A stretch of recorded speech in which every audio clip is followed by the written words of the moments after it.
La contaminazione da PFAS, sostanze poli e perfluoroalchiliche nelle acque potabili, rappresenta un problema ambientale e sanitario di grande rilevanza in Italia.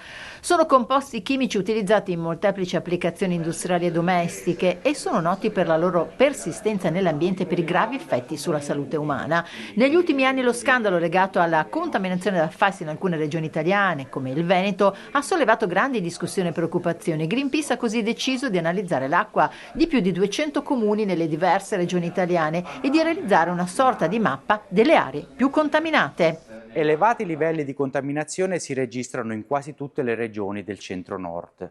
La Lombardia, il Piemonte, la Liguria, il Trentino, ma anche la Toscana e l'Emilia-Romagna e il Veneto registrano elevati livelli di contaminazione in alcuni comuni. La contaminazione riguarda anche alcune grandi città, pensiamo ad esempio a Milano, ma anche Torino e altre città come Perugia, Arezzo, dimostrano quanto questa contaminazione sia diffusa in tutto il territorio nazionale.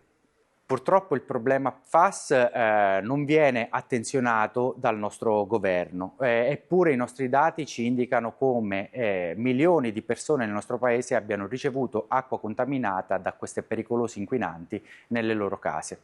Chiediamo al governo di intervenire e approvare nel più breve tempo possibile una legge che vieti l'uso e la produzione di queste sostanze, mettere in sicurezza l'acqua potabile e garantire un futuro privo di queste sostanze tossiche a tutta la popolazione.